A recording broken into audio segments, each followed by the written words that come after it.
فإذا بدأ يقول أشهد أن محمدا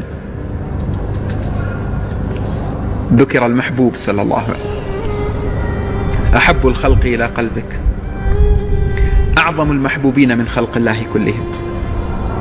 عندما تسمع اسم محمد ماذا يفعل بقلبك هذا الاسم؟ ماذا يفعل بقلبك هذا الاسم؟ ماذا يحرك في قلبك؟ سيدنا بلال عندما انتقل الحبيب صلى الله عليه وسلم إلى الرفيق الأعلى، هذه القصة حسنها غير واحد من الحفاظ، لما انتقل المصطفى إلى الرفيق الأعلى لم يستطع بلال أن يحتمل البقاء في المدينة، لأن كل شيء فيها يذكره بمواقف كانت بينه وبين المصطفى، فارتحل إلى أرض الشام، إلى هذا البلد المقدس المبارك الذي دعا له النبي صلى الله عليه وسلم، إلى دارية قريبة من دمشق، وتزوج هناك.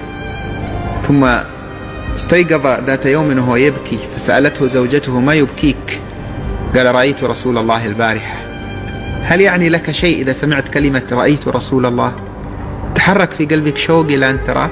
هو قال كما في البخاري ومسلم: من رآني في المنام فقد رآني حقا. لا، ما قالها عبثا، ما قالها إلا ليحرك في قلبك هذا المعنى. رأيت رسول الله البارحة يقول: يا بلال ما هذا الجفاء، أما آن لك أن تزورنا. خرج زائرا. في قصة عظيمة منها أنه لما وقف بكى ولم يتمالك نفسه، لقيه سيدنا الصديق رضي الله عنه: يا بلال هل أذنت لنا كما كنت تؤذن لرسول الله؟ فقال: اعذرني يا خليفة رسول الله، والله ما استطعت أن أؤذن بعد وفاته، أي في المدينة.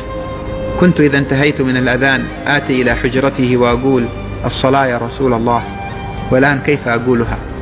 سيدنا عمر يعتذر له، فيقبل الحسن والحسين، أحدهما في 8 والثاني في 7، سيد شباب أهل الجنة، فيعتنقهما ويبكي، يشتم فيهما رائحة جدهما، فيسألانه أن يؤذن، فلا يستطيع أن يقاوم الطلب، ويصعد على المكان الذي يقف كان عليه أيام رسول الله يؤذن ويؤذن. لما قال: الله أكبر الله أكبر، ضجت المدينة.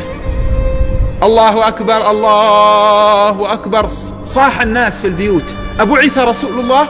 تذكروا الصوت الذي كان يؤذن في أيامه صلى الله عليه وسلم.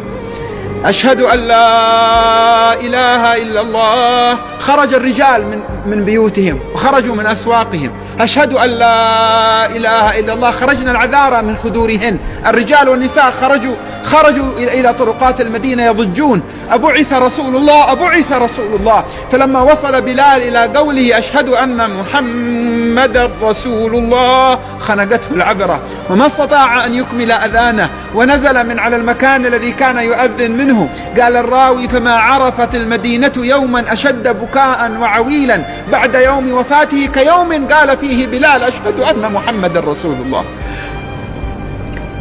هذه القصة أوردها الله على اللسان الآن في هذا المجلس لنستشعر كلمة أشهد أن محمد رسول الله، الذي لولاه ما عرفت الأذان ولا عرفت الصلاة ولا عرفت لا إله إلا الله، الذي لا يتم إيمانك حتى يكون هو أحب إليك من نفسك. لا يؤمن أحدكم حتى أكون أحب إليه من نفسه التي بين جنبيه، الذي جعل الله حبه سبحانه وتعالى مرتبطا به، ما جعل الله حبه مرتبطا بأحد من خلقه إلا سيدنا محمدا. قل إن كنتم تحبون الله فاتبعوني، والثمرة يحببكم الله. لا يثبت لكم فقط أنكم أحببتم الله، بل ترتقون إلى رتبة الله يحبكم فيها.